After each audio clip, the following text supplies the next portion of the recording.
Jawaballs! Okay folks, let me show you what I have for you here today. I'm going to demonstrate how to magnetize parts of your new Dark Eldar Raiders. And I'm also going to do some video of my test warrior that I painted up. But let's get back to the Raider here.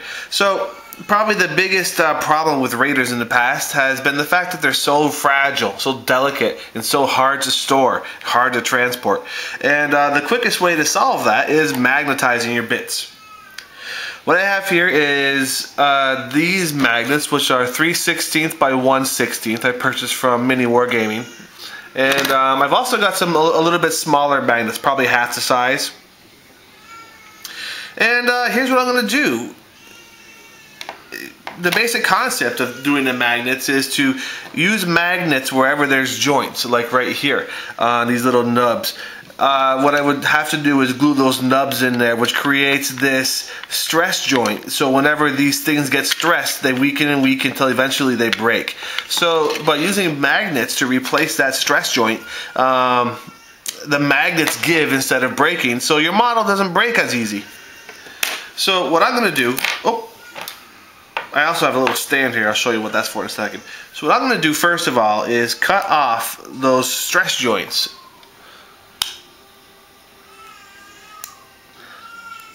This is the prow, or not the prow, whatever, the holder for the sail.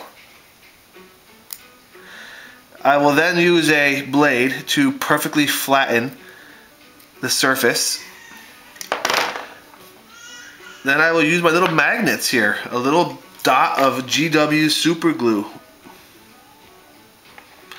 Here's something that you need to think about. Make sure your magnets are the right polarity. By that, you know, they magnetize in different, you know what polarity is, I'm not going to explain it. So just make sure that you've got them the right polarity, the right size on the right spots here. A little dab will do ya. Yeah, so a little dab right in the center of GW super glue. I like GW super glue because of its viscosity.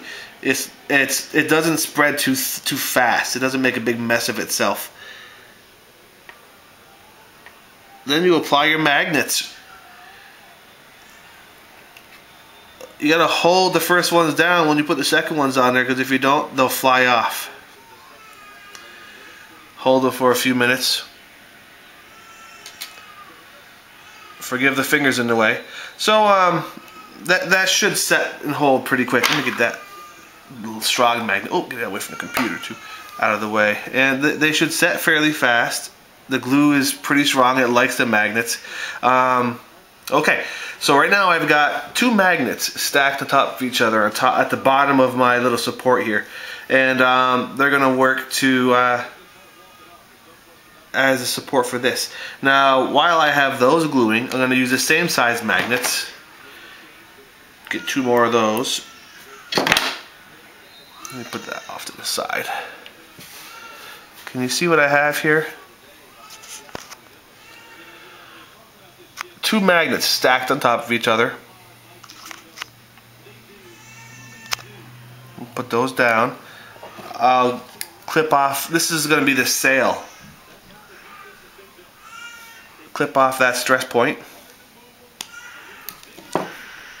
Hear the baby crying in the background. I put him down for a nap. He doesn't like that very much. A little dab of glue.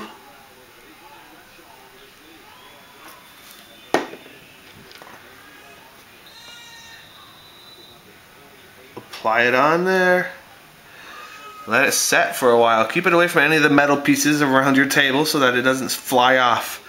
I don't know how many times it's happened to me in the past.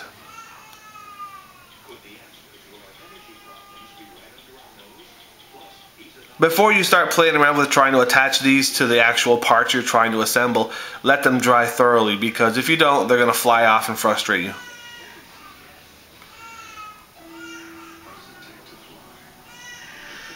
There are much smaller magnets than these. However, these are the smallest I have available right now, so I'm using these for the sails and all that.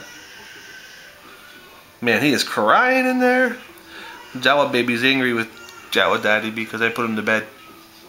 for a nap. Right, so we'll put this down to the side here.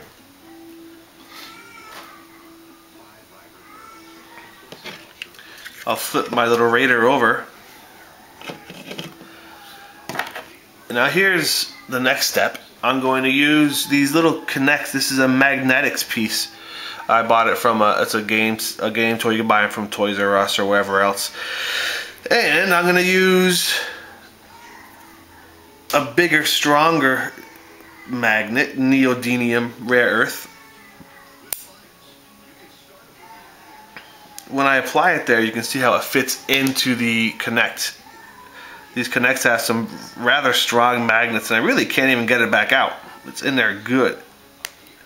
That's a good sign that it's a good strong hold, which is fine. So look how it's there. See how it's just barely into the top of the connects? That's perfect.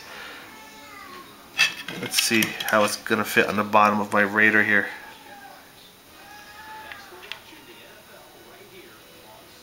Yeah.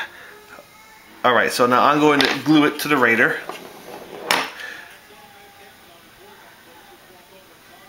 My on frame, a little spot of glue here on the bottom of the Raider. That's all you need right there.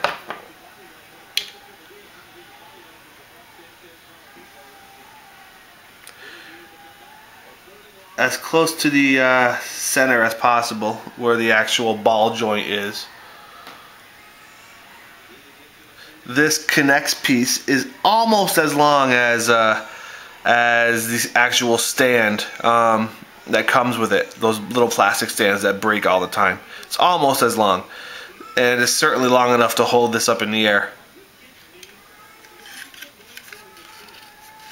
There, it's got a little angle to it, which is fine because you don't want, you know, it'll add a little bit of animation to your Raider. See how it's a little bit of an angle? So when it's actually on there, the Raider will be at a slight angle as it's flying around.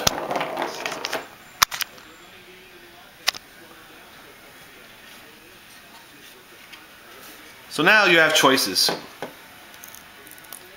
I use resin bases for mine. Let me go grab one really fast for you. Be right back.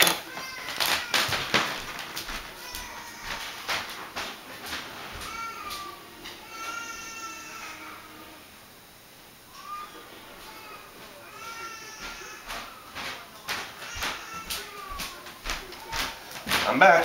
So I use scenic resin bases that I make for my flying stands. This is a ruined wall scenic resin base.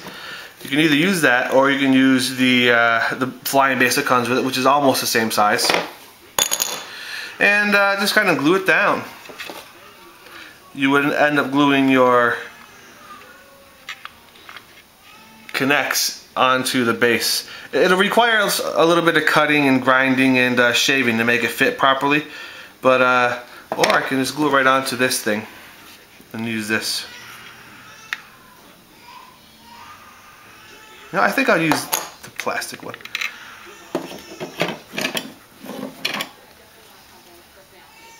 Yeah, my baby is not happy with daddy. For this one, we're gonna just glue right onto the plastic, because it's got a perfectly flat surface for me to fit the stand on.